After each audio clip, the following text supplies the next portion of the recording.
Bueno, bienvenidos, bienvenidas. Hoy estamos haciendo el segundo encuentro de este ciclo, que está planteado al menos para este año en 4 encuentros, que bueno, fueron el primero con Florencia Badi, hoy estamos con Emiliano Exposto.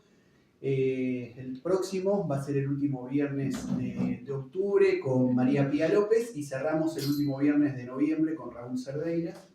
Así que bueno, si todo marcha bien, el año que viene seguimos, así que quedan invitados e invitadas para lo que queda de este año y bueno, y en contacto para el año que viene. Así que es parte de este ciclo de conversaciones públicas del Centro Cultural de la Cooperación Floreal Gorini, organizado por el Departamento de Literatura y Sociedad, acá del CCC, que coordina Susana Cela y bueno, del que formó parte como investigador. Mi nombre es Mariano Pacheco y bueno, soy escritor, periodista, investigador y estoy impulsando un poco como decimos, este ciclo también para recuperar un poco de presencialidad, ¿no? De encuentro de los cuerpos y no solo de conversaciones virtuales como quedamos un poco acostumbrados en el último tiempo después de la pandemia. Así que bueno, estamos aquí para, en principio, armar una primera conversación con Emiliano y después también abrir para ver si hay preguntas, comentarios, intervenciones, que tengamos ese rato también para hacerlo. Así que bueno, Emiliano es filósofo, miembro de la editorial Coloquio de Perros, especializada en salud mental, activista, así que un poco vamos a conversar sobre todo esto. Bienvenido, gracias Emi por estar hoy acá. Hola. Bueno, en principio la idea es charlar un poco sobre el título de este ciclo, ¿no? Así que me venía para acá pensando si no te hubiese sentido más cómodo, pregunta, si el ciclo era titulado de Filosofía Política y Salud Mental. Y ahí entonces dije, bueno, hay un primer tema para la conversación, como es un departamento de literatura que lo convoca, preguntarte si hay algo de la literatura que funciona un poco en tus lecturas, a la hora de producir, o si más bien es una cuestión más lateral, ¿no? Como que me interesaba arrancar por ahí. Empezaste por donde yo no quería que empieces y por donde pensé que no iba a seguir nunca. Así que te agradezco la pregunta. El fin pasado estaba en una situación tomando birra, etcétera, con amigos, y Juan Mateo, amigo, escritor, etcétera, me pregunta: che, ¿vos lees literatura? Casualmente, ¿no? Y le digo: mira, hace aproximadamente 3 o 4 años, exceptuando su novela, no leo un libro de narrativa. En algún momento sí lo hice. Me acuerdo que tenía una fascinación particular por la generación Beach Barrows y todo ese mundo. Y actualmente estoy volviendo a leer literatura. Se había vuelto un mapa solapado en mi investigación filosófica, en mi investigación filosófico-política. Y creo que la misma escritura me llevó a revisar lo que hoy llamamos literatura queer o literatura o narrativa extraña, para narrar de alguna forma y para pensar la escritura de un modo tal que pueda salir de una narrativa realista. Voy a decirlo así. Mi escritura en los últimos años se abocó a tratar de pensar los síntomas, los malestares de salud mental en primera persona. Y eso conllevaba un tipo de narrativa, un tipo de escritura centrada, de alguna forma, que partía del yo tal cosa, y una serie de recuerdos, experiencias, etc. Y creo que me agoté un poco de eso, me aburrí, y creo que había algo de un empalagoso, algo medio empalagoso, aceitoso en esa narrativa. Y hoy estoy leyendo literatura para encontrar ahí unas claves para extrañar, enrarecer la escritura, y justamente esta semana estuve escribiendo sobre malestares y parásitos, microbios y cosas extrañas. Así que te pido. Justo lo pudimos enganchar y linkear ahí. Está bien, porque justamente en los trabajos se nota como una mirada política, obviamente, atravesando la cuestión de la salud mental y con un enfoque filosófico, ¿no? Se nota también cuando escribís o en tus intervenciones que no hay como una cuestión profesionalizante del campo sí o de la salud mental más en general incluso, sino que es como una mirada política y con un entramado filosófico. Pero lo de la literatura quedaba como un poco ahí, siendo que las referencias suelen ser muchas, ¿no? Si uno revisita el archivo, justo ahora, en este mismo momento, al lado, están haciendo una jornada sobre Dostoyevsky, ¿no? Si uno piensa ahí Freud, Nietzsche, Dostoyevsky, como que hay una zona de cruce que se da un poco naturalmente, pero quizás en texturas como las tuyas o en intervenciones se notaban un poco menos, pero bueno, viste que a veces quedan como solapadas y en realidad alguien es muy lector de algo, pero eso no se tramita después a la hora de escribir. Así que bueno, primera cuestión despejada. Así que una trivia. nos podemos ahora meter un poquito, si te parece, con la cuestión más de la filosofía, que tiene que ver con tu propio recorrido de haber cursado la carrera, haberte recibido después en la Facultad de Filosofía y Letras de la Universidad de Buenos Aires de eso, y un poco seguir ese entramado. Quizás cómo fue tu primer vínculo entre la filosofía y el psicoanálisis, y después si querés abrimos un poco más a la salud mental. Hay como un primer momento de trabajo, ¿no? Con Gabriel Rodríguez Varela, publicación de un libro, de unos manifiestos, ¿no? Como ahí, ¿cómo fue tu llegada desde la filosofía hacia el psicoanálisis? Althusser escribió una autobiografía que se llama El porvenir es largo, algo así, que sé que te fascina, que dice en algún lugar que la filosofía es la relación del filósofo consigo mismo. Creo que entre literatura, filosofía y psicoanálisis, pero particularmente entre filosofía y psicoanálisis, quizás se juega algo de la relación de quién escribe, quién piensa, del cuerpo que se tensa para pensar en relación consigo mismo. Creo que la filosofía es en algún lugar una relación muy compleja con aquella opacidad que nos atraviesa, con aquello que nos desborda. Pueden ser conceptos, pueden ser problemas sociales, pueden ser estructuras de opresión, la historia de la filosofía misma, etc. Pero es de alguna forma un vínculo con uno mismo, un vínculo con nuestro propio nido de víboras, diría León Rosiner, con todo aquello que no sabemos de nosotros mismos, porque pensamos con aquello que no sabemos de nosotros mismos. Y creo que el psicoanálisis es, quizás no tanto como, voy a hablar ahora como una teoría, sino como paciente, voy a hablar. Creo que es una práctica de el vínculo con aquello que desconoce uno de sí mismo, con toda esa cosa, ese bicho extraño, muy acuoso que llamamos deseo, por ejemplo, o síntomas, y el psicoanálisis y la filosofía como una práctica de autotransformación.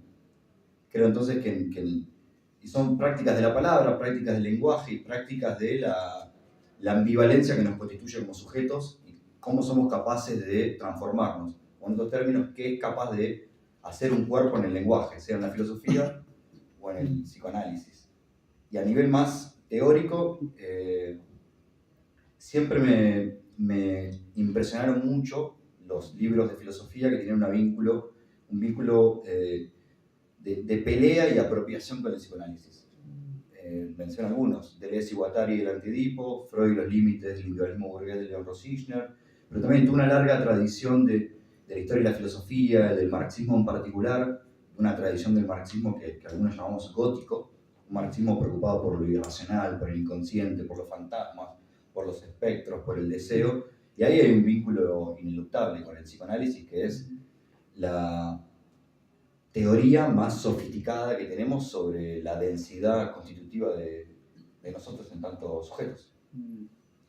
Mencionabas Althusser y pienso en eso que dice también un poco como ejercicio de la filosofía en términos de delimitar posiciones, ¿no? Una posición contra otra posición y en función de eso constituir el propio entramado conceptual, ¿no?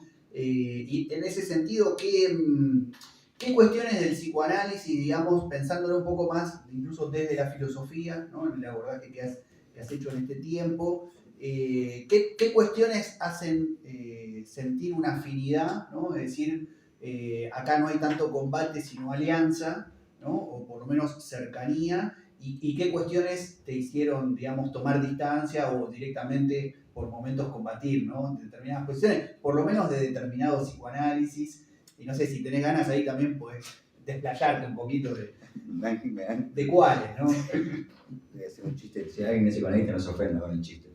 Me alejaron del psicoanálisis y los psicoanalistas, podría decir.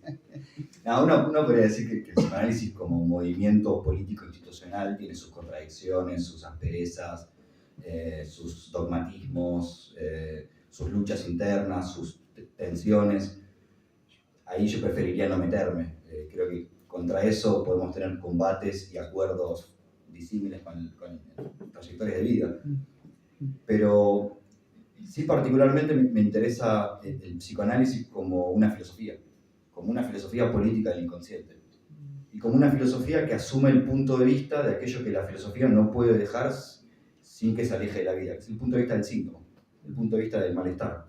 Rosicchio decía por ahí en algún texto que cada uno de nosotros es el índice en el cual se verifica lo que pensamos. No pensamos con conceptos, con libros, con palabras, nada más. Pensamos a partir del cuerpo.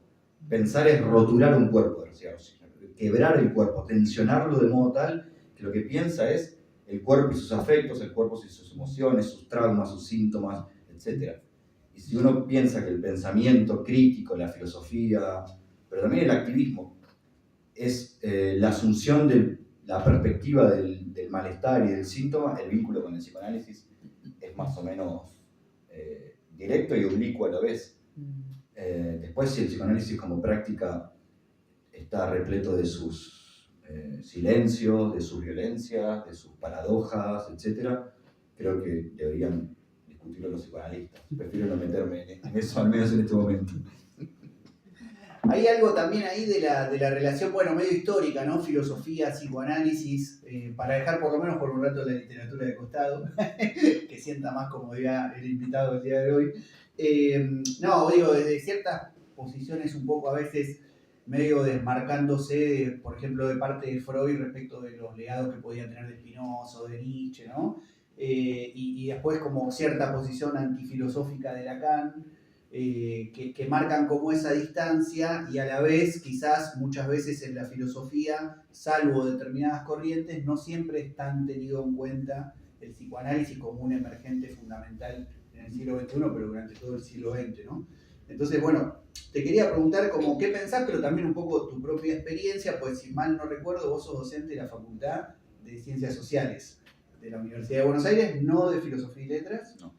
Exactamente. Y recordaba hace poco, hace un tiempito ya, una entrevista que le hice a Tomás Abraham, y él contaba que sus primeros pasos como docente, siendo profesor de filosofía, fue en la Facultad de Psicología, ¿no? Como que a veces aparecen trastocados como ciertos campos o hay reticencias, muchas veces ciertas instituciones, ¿no? Entonces, quizás como veías vos, por el recorrido quizás no que tenés como docente, pero como investigador, o al haber cursado como estudiante la carrera en PUAN, digamos, como se la conoce hoy más popularmente después de la película sobre todo, ¿qué recepciones ves que hay o no hay en PUAN respecto del psicoanálisis y esas discusiones, ¿no? ¿Cómo lo ves eso?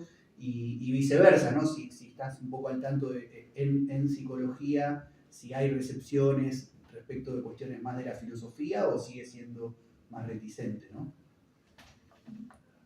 Sí, quizás la mayor relación de la Facultad de Filosofía con el psicoanálisis sea que deben ser todos pacientes.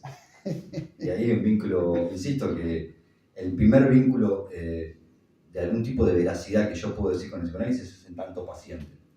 Y considero que es una práctica interesante en tanto paciente. Después, a nivel cultural, por decirlo de una forma, no recuerdo en la carrera de filosofía haber leído psicoanálisis y Freud. No obstante lo cual, hay toda una filosofía francesa, Deleuze, Derrida, Foucault, etc., que se constituye en vínculo, en tensión y en debate con el psicoanálisis. Hay algo de la práctica psicoanalítica y la teoría psicoanalítica, fundamentalmente de Freud, que es una herida a la conciencia filosófica. Es la reflexión que hace un cuerpo cuando está dañado, cuando está quebrado, cuando está partido, cuando tiene una lesión en lo que llamamos conciencia. Es una teoría de aquello que desborda la conciencia, la razón, el interés, la necesidad, etc.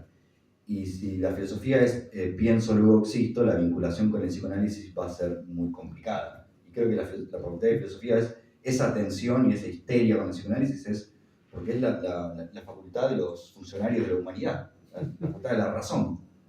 Pero si la filosofía no es pienso, luego existo, sino siento y luego existo, como dijo algún filósofo francés en algún momento, creo que la vinculación con aquello que llamamos psicoanálisis es más afortunada, quizás. Después, al revés, no lo sé. La verdad que no.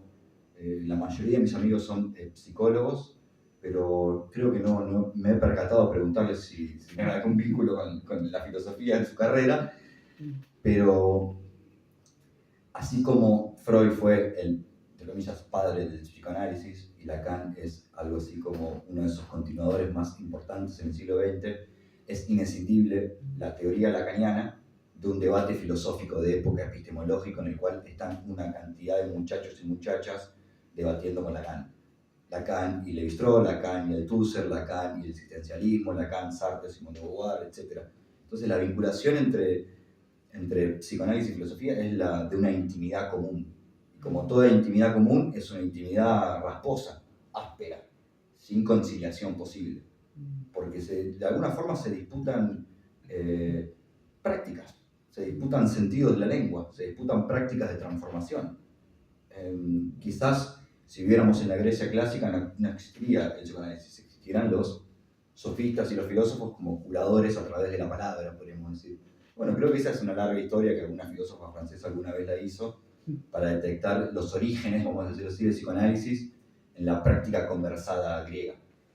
Pero hablaste con Flor Abadi y esto que sabe mucho más que yo, así que me detengo acá. Bueno, vamos poniendo en conexión los distintos encuentros del ciclo, así que va bien. Y no, pensaba también a propósito de la literatura, que por ejemplo en la propia Facultad de Filosofía y Letras muchas veces hay cuestiones que no se abordan en la carrera de filosofía y se abordan en la de letras, ¿no? Paradójicamente a través de la crítica literaria aparece mucho la filosofía, ¿no? Aparece también el psicoanálisis, etc. Entonces como que bueno, también dependen a veces los contextos históricos y esas recepciones que se tienen o no en determinadas instituciones, ¿no? Y bueno, estamos en un momento donde justamente la cuestión de la salud mental es un tema importante, digamos, en el mundo, discutido. Pero antes de meterme un poco en su actualidad, pensaban en la referencia que, por ejemplo, ya hacen Alejandro Weiner y Enrique Carpintero de Topía, cuando titulan sus 2 tomos de historia del psicoanálisis y la salud mental, ¿no? Como que evidentemente también Argentina tiene una porosidad en esa historicidad, en ese recorrido, en donde además las posiciones de un psicoanálisis y una filosofía mucho más politizadas que quizás lo que conocimos, digamos, del 83 para acá. Si lo pensamos del 76 para atrás, es como muy claro, ¿no? Entonces, bueno, para empezar a charlar un poquito sobre salud mental, te preguntaría un poco sobre eso, ¿no? Sobre esa historicidad propia de la Argentina y ese vínculo psicoanálisis-salud mental, ¿cómo lo ves vos? ¿Cómo lo has pensado en este tiempo que has estado trabajando la cuestión? Wow, qué pregunta difícil. Lo que llamamos salud mental es la herencia del campo de la psiquiatría. La salud mental empieza en la década del 50-60 como un campo constituido, y lo que hoy llamamos salud mental, al menos creo que asume 2 o 3 excepciones. Llamamos salud mental a un campo disciplinar de disciplinas, donde están la psicología, el psicoanálisis, la psiquiatría, trabajo social, etc. Un campo de disciplinas con sus reglas, sus leyes, sus disputas internas. Después llamamos salud mental a los sistemas de salud, ¿no? Porque decimos el sistema de la salud mental y hablamos de los hospitales, del sistema comunitario de salud, de las clínicas, etc. Parecen que son 2 cosas distintas, todo en la realidad se da todo mezclado, ¿no? Pero también llamamos salud mental a mi salud mental, cuando uno dice nuestra salud mental como un proceso biográfico, existencial, afectivo, emocional, etc. Y también llamamos salud mental a la historia de un movimiento social. En la historia de un movimiento social, que es la salud mental, que tiene 50, 70 años de historia, en Argentina hubo una particularidad muy específica, que quizás no se dio en otros lados del mundo. Así como en Francia, en la década del 60, existía algo así como la antipsiquiatría, Laing, Basaglia, Cooper, Deleuze, Guattari, etc. Profesionales de la salud mental, psicólogos y psiquiatras, críticos de su propia institución, críticos de los procesos de manicomialización, de estigma, de encierro, etc. Eso se dio mucho en Francia, en Estados Unidos, y a la par se daba lo que llamamos los movimientos de supervivientes de la psiquiatría, personas que estuvieron manicomializadas y se politizaron en primera persona. Eso en Argentina se da con unos ribetes muy particulares, que es la historia del movimiento de trabajadores de la salud mental. En la década del 60 y 70 en Argentina no hay tanto con un nombre propio, una antipsiquiatría o un contrapsicoanálisis o un esquizoanálisis, sino un movimiento de trabajadores de la salud mental muy politizados, la mayoría de ellos marxistas. Pienso bueno, se me fueron los nombres a la memoria, pero el archivo es muy largo y la huella de la memoria lo recoge, y el libro Cuestionamos, que editaba Mary Langer, grafica muy bien eso. Vamos a decirlo así, psicólogos y psicoanalistas comprometidos con la transformación radical de la sociedad y no por ello dejar la particularidad que tiene el psicoanálisis como práctica, no subordinar los problemas subjetivos a los problemas objetivos ni viceversa. Y eso hace que en Argentina también se dé una serie de particularidades, por ejemplo, una recepción muy temprana de Deleuze y Guattari, que es la tradición grupalista en Argentina. Tato Pavlovsky, Bouleos y toda una gente que pensaba una terapia grupal muy en vínculo con la tradición de Deleuze y Guattari y muy en vínculo con otra tradición más grupalista anglosajona, sea yankee o inglesa, ¿no?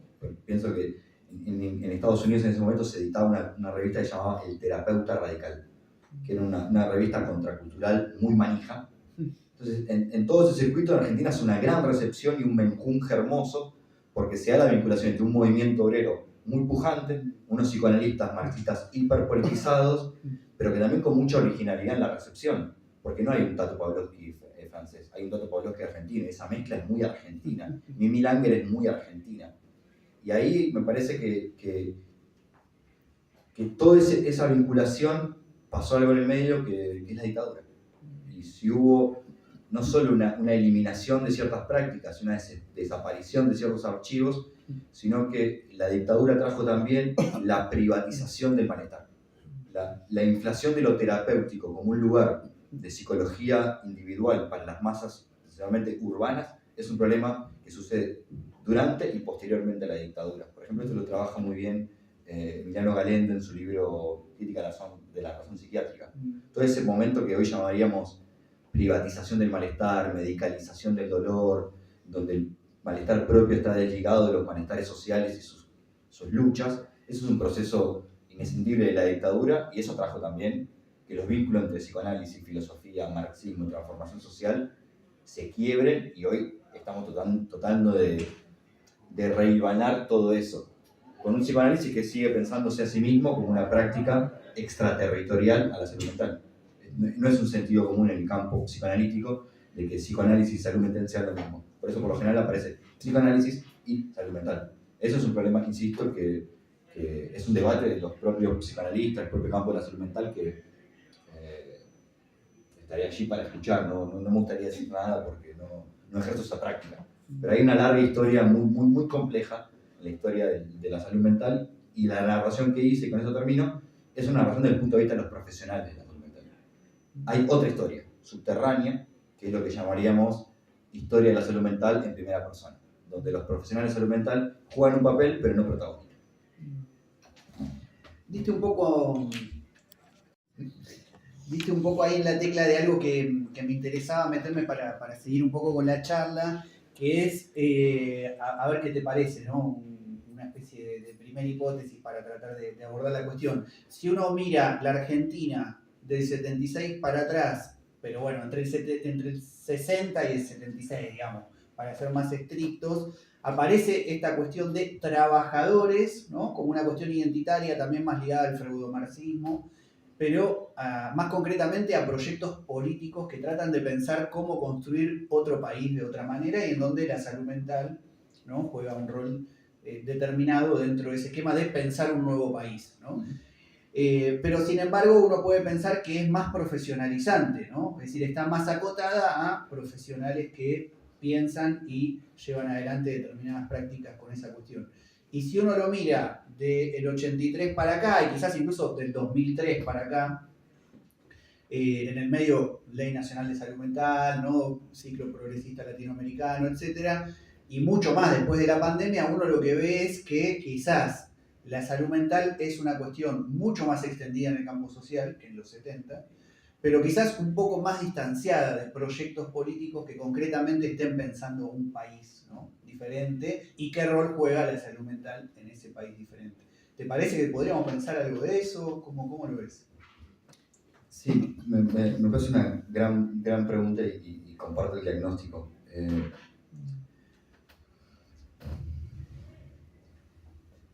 Algunas cosas. Me parece que la popularización de la salud mental durante y posterior a la pandemia no conllevó necesariamente una radicalización en la agenda.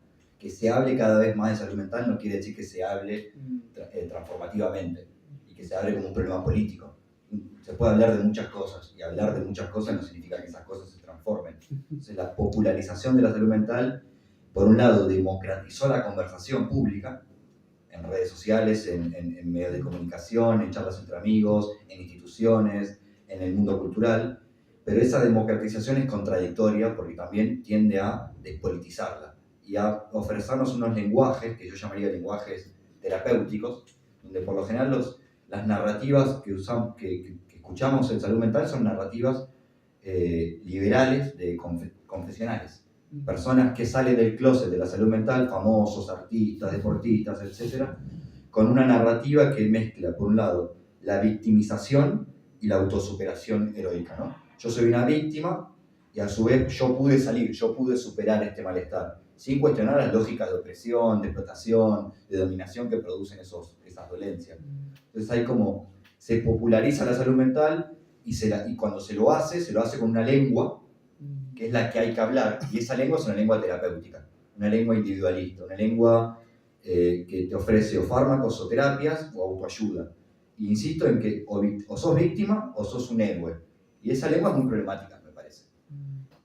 Y por otro lado, me parece que también hay otra contradicción, que la expansión de la salud mental es también la ampliación, por un lado, del campo de batalla, diríamos, porque se amplía la conversación y la posibilidad de politizar un problema, pero asimismo se amplía la tecnocracia, sí, sobre esos problemas. Se profesionaliza cada vez más. Cada vez es más difícil que las personas tomemos a la salud mental como un problema político en primera persona. Y se tiende a pensar como un problema de asistencia. Entonces, está cada vez más cerca la asistencia de la puerta de la casa de la persona. Entonces, hay un proceso muy contradictorio porque es muy virtuoso de que haya procesos de salud, enfermedad y cuidado en los barrios populares, pero eso también, ojo, que es la expansión de un poder que es el poder terapéutico. Y es un poder profesional, y es un poder tecnocrático, y es un poder contradictorio. No digo que sea un poder cerrado de dominación, de control, de disciplinamiento, nada más. Pero entonces, cuando se populariza la salud mental también, o se masifica, también se amplía el control psicopolítico sobre nuestras vidas. Y ahí yo con la pregunta que me quedo siempre es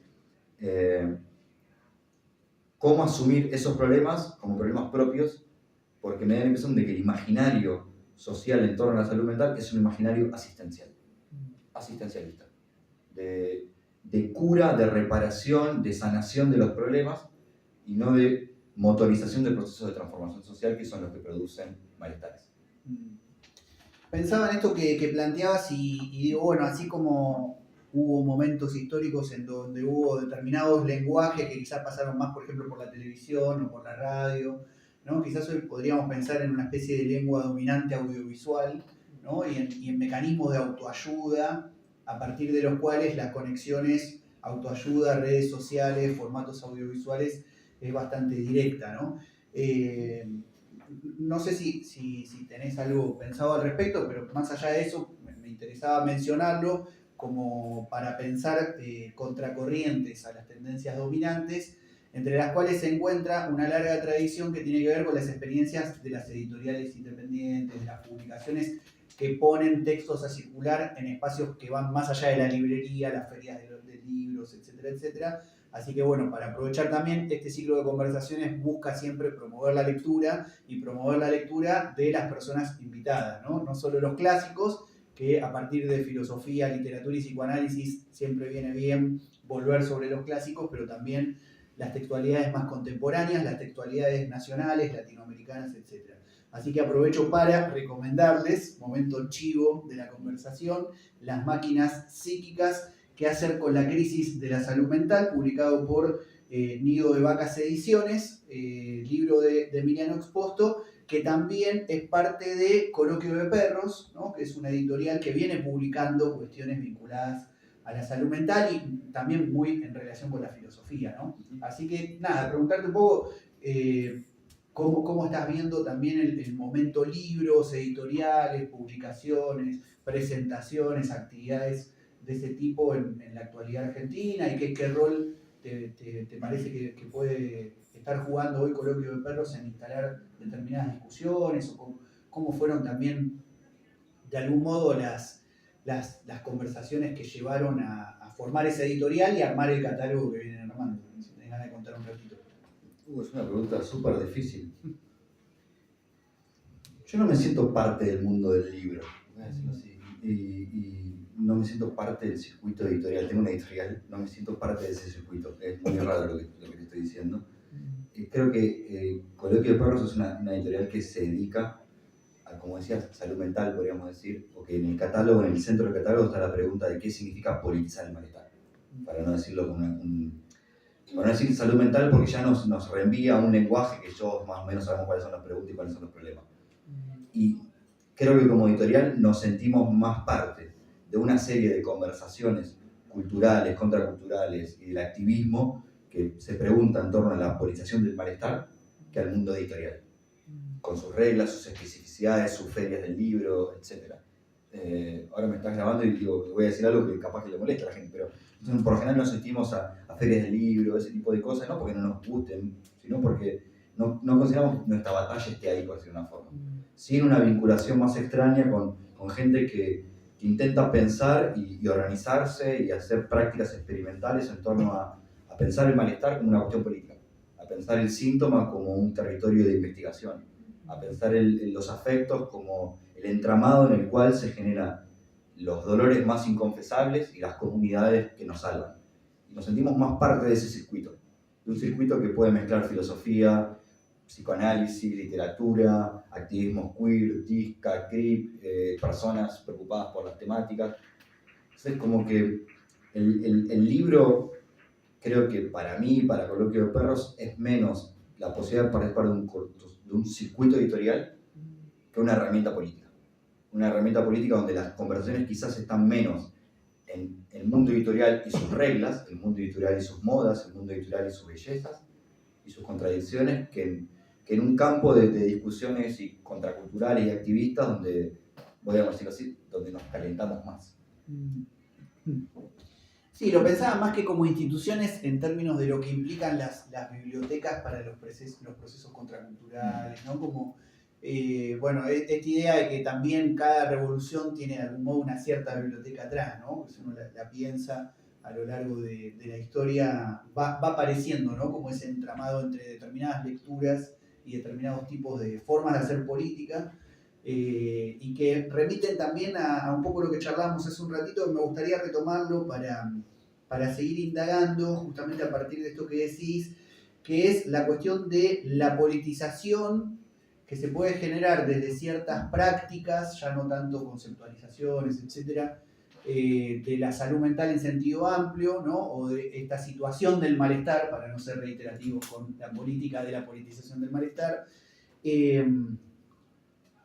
y ciertas formas, digamos, más clásicas que implican la política, que fueron fuertemente trabajadas por la historia de la filosofía política, ¿no? Es decir, cómo uno puede ver que en determinados momentos históricos, como decíamos, hay más conexión entre determinadas prácticas micropolíticas, por ejemplo, y un proyecto de país, ¿no? O un anhelo, un horizonte de transformación del mundo, ¿no? Es decir, cambiar la humanidad. El siglo XX es como emblemático en eso, y cómo otros momentos históricos, quizás más como los actuales, hay como una micropolítica muy extendida, pero que a veces encuentra dificultades por conectar con eso que podríamos decir de manera burda, pensar un proyecto de país, ¿no? O actuar en función de construir otro proyecto de país, que no casualmente también a veces tienen muchas dificultades para leer estas otras cuestiones que se politizan por fuera de los esquemas más tradicionales, ¿no? ¿Cómo venís viendo esa relación? ¿Qué podemos pensar sobre eso, ¿no? Como que a veces da la sensación que hay como dos mundos, ¿no? Un mundo de gente muy preocupada por las micropolíticas Y bueno, ¿qué pasa con el país, con América Latina y con el mundo? Medio que es una pregunta que queda para otros o que no aparece, y aquellos que quizás muchas veces están preocupados por los grandes problemas de la historia y del mundo, que no dan cuenta de cuestiones elementales que hoy están muy presentes por fuera de los formatos clásicos, ¿no? que construyeron política y que produjeron filosofía política en todo este largo ciclo que tiene el país y mucho más en Occidente, ¿no? Mucho. Estoy tentado a decir que esa relación entre lo que llamamos micro y macropolítica está rota, está resquebrajada, está quebrada, está regida por unas distancias parecieran insalvables. Pero eso es lo que quizás vos esperes que diga, entonces voy a ir por otro lado. No, después me da la impresión, diría así, que toda la historia de las luchas emancipatorias, las macropolíticas, fueron historias de politización del malestar. Y fueron historias de politización del malestar en primera persona. El movimiento obrero clásico. Pensemos en el movimiento obrero clásico, en el sufrimiento ante la explotación fabril. Y la rebeldía, la huelga, el sabotaje obrero, en el movimiento obrero clásico. Se parte del rechazo, del no ante cierta forma de opresión, explotación, ninguneo, deshumanización, y se politiza un malestar. La forma que asumió esa frustración, podríamos llamar, tuvo múltiples, ¿no? El sindicalismo, el gremialismo, el mutualismo, etc. Los feminismos, el malestar que no tiene nombre y cuyo nombre era el patriarcado. Lo personal es político. Empieza con una politización del malestar en primera persona. El malestar de las amadas de casa infelices, el malestar ante ciertas formas de opresión en la violencia doméstica y laboral, ciertas desigualdades, etc. El movimiento queer, etc. Acá está Eric, podría decir mucho más que yo, porque sabe más que eso y es una persona que forma parte del colectivo LGTB. Comienza con una politización del malestar y del placer y del deseo y de la sensibilidad, pero también de la bronca, de la agresividad ante cierta injusticia heteronormada del mundo, entre otras cosas. Y así podríamos seguir, ¿no? El movimiento loco, cada uno podría incluirse en ciertos registros. Entonces, quizás la relación entre micropolíticas de politización del malestar, vamos a decirlo así, y proyectos macro de masas, etc., hoy la veamos en una foto que está partida, que está rota, que no hay vinculaciones, y sino que quizás hay unos vasos comunicantes que no estamos pudiendo ver. Porque los ejemplos que traía anteriormente, alguien puede decir que el movimiento feminista es un movimiento de masas. Es un movimiento de masas que ha inscripto igualdades en estructuras jurídicas y de opresión. Y el movimiento queer en Argentina es un movimiento contracultural, al menos de masas urbanas, muy evidente, y que forma parte de una seria contracultura de literatura, cine, teoría, universidades, boliche, fiesta, goces, y así sucesivamente me da la impresión.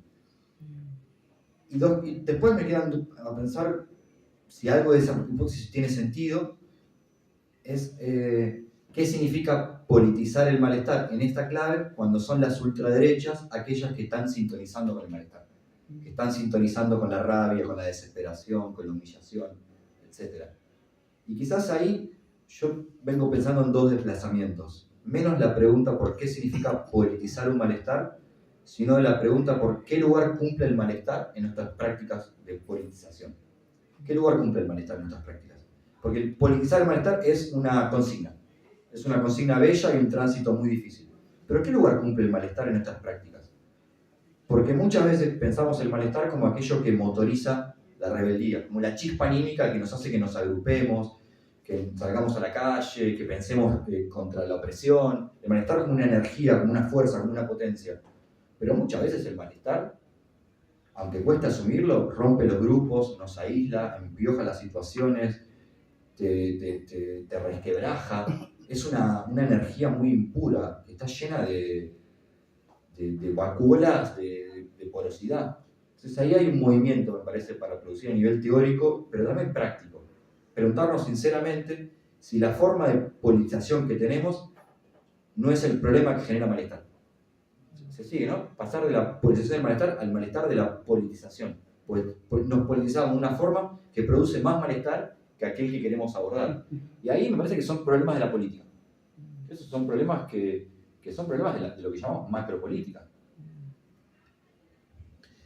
Sí, pensaba, digamos, que ahí una de las cuestiones que podríamos indagar es, que vos justamente decías recién, es determinadas prácticas de politización desde una perspectiva macro se hacen muchas veces sin tener en cuenta estas dimensiones que sí se abordan desde las micropolíticas, ¿no? Entonces, bueno, la respuesta siempre es en un plano que desconoce el otro y eso después lo habita por adentro, ¿no? Sí, Es decir, como, bueno, armemos, no sé, un colectivo de tal cosa para esta agenda, ¿no? En la calle, convocar a movilizaciones. Pero los modos en que se hace producen esas situaciones de malestar, ¿no? Me parece que ahí también se puede indagar uno de los motivos, podríamos pensar, de esa desconexión, ¿no? También, de cómo para muchas personas inscribir algo que viene teniendo una dinámica en otra dinámica resulta muy difícil cuando no a veces imposible, ¿no? Así que bueno, en ese sentido es un poco la conversación más para pensar esos nexos entre filosofía y psicoanálisis, ¿no? Psicoanálisis, ¿no? Vos decías salud mental, y otro término que aparece con mucha frecuencia a la hora de abordar este campo de cuestiones es el de subjetividad, ¿no? De hecho, acá con compañeros del Instituto Plebeyo venimos realizando hace ya un tiempo un grupo quincenal de lectura de Ignacio Leukovich, de un libro publicado por Coloquio de Perros, que aparece con mucha fuerza la idea de la subjetividad, ¿no? Como término, y en León Rosichner también, ¿no? Si no me equivoco, vos hiciste tu tesis sobre León Rosichner, así que para, bueno, un poco ir cerrando este tramo, por lo menos de la conversación pública, me gustaría quizás que cuentes algo de eso, ¿no? También que... Sí, de León, de la subjetividad, de cómo pensar estas cuestiones al calor de cosas que ya estuviste trabajando en años anteriores, quizás no tanto ahora. Además se conmemoran ahora los 100 años del nacimiento en estos días, y bueno, y están estas jornadas en la Facultad de Sociales de la UBA, de la cátedra, si no me equivoco, donde también trabajás. Sí. Sí, no sé muy bien qué decir de Rosichner.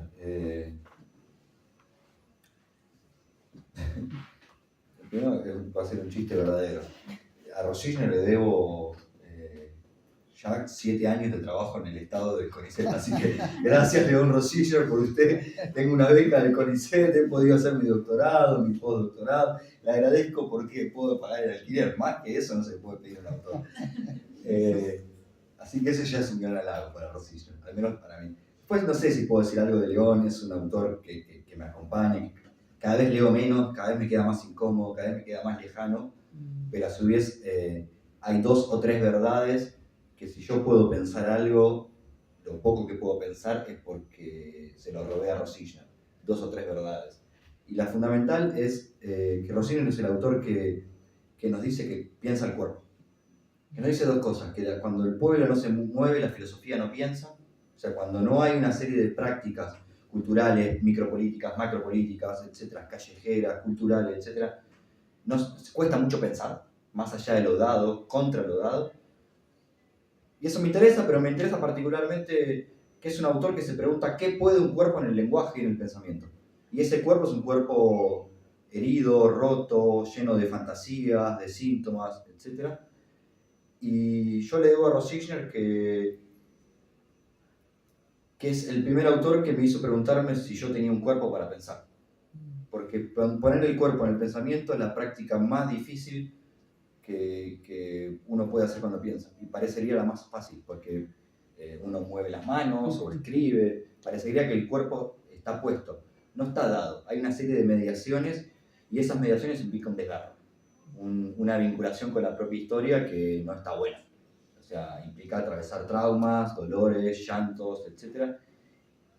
Y en el trayecto de escritura de la tesis yo encontré que yo tenía un cuerpo que debía ser pensado y transformado. Y eso se lo debo a León Rosichner, así que le debo pagar el alquiler y descubrir que el cuerpo piensa, pero que para pensar requiere revisar sus impensados. Bueno, última, y porque justo no iba a estar, no estaba en el libreto, como quien dice, Yo no pero sabía ni qué me ibas a preguntar. no, yo tampoco, en realidad no. Fui anotando mientras ibas hablando, porque me parece que las conversaciones con amigos son las que mejor surgen, a diferencia de cuando uno entrevista o hace una conversación pública con alguien que no conoce mucho, ¿no? Ahí hay que preparar un poco. No, porque decías que estabas un poco tratando de pensar el malestar de la politización, y yo justo vengo tratando de pensar, y lo planteé en algunas charlas y instancias de participación política, la inversa de lo que dice Rosichner de cuando el pueblo no lucha, la filosofía no piensa. ¿Qué pasa con la filosofía? ¿Cuáles son sus tareas? Sería para otra charla, pero por lo menos si querés hacer un mínimo comentario, cuando el pueblo no lucha, ¿no? O como momentos como este donde hay un pueblo como el argentino que tiene un largo historial, que se moviliza, pero que podríamos pensar que no hay un pueblo en lucha, ¿no? Por eso digo, sería para una charla entera, pero digo, no sé si coincidís con algo de esto, y en todo caso, si querés, para cerrar, un mínimo comentario de cuáles te parecen que hoy podrían ser algunas tareas vinculadas a la política por parte de la filosofía, teniendo en cuenta el estado actual que atravesamos en el país, ¿no? Sí, cuando lo decía pensaba que alguna vez me habías dicho eso y dije, Mariano me va a cagar, ahora voy a ir por ese lado, que lo hiciste. Yo no sé qué responderte, pero me parece una gran pregunta. O sea, ¿qué pasa con la filosofía cuando el pueblo no lucha, vamos a decirlo así? Y me parece que hay una larguísima tradición de filosofía en la derrota, de filosofía en el fracaso, de filosofía en la decepción, de filosofía en la frustración, en los años de invierno, que no es una filosofía resignada, una filosofía de la consolación, una filosofía que se amarga y llora, una filosofía que llora, baila y lucha. Y es una filosofía política. Y ahí creo que nos cuesta mucho asumir a los que nos dedicamos a eso que a mí me da un poco de vergüenza llamar filosofía, porque es un nombre muy grande, que escribir es participar de las luchas.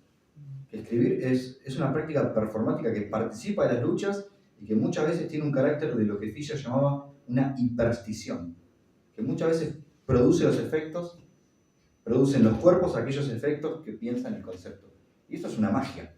Hay una magia, una cosa medio, una zona alucinada entre cuerpo y palabra, que esa zona alucinada, terrible, mágica, yo la llamo filosofía. Bueno, muchas gracias.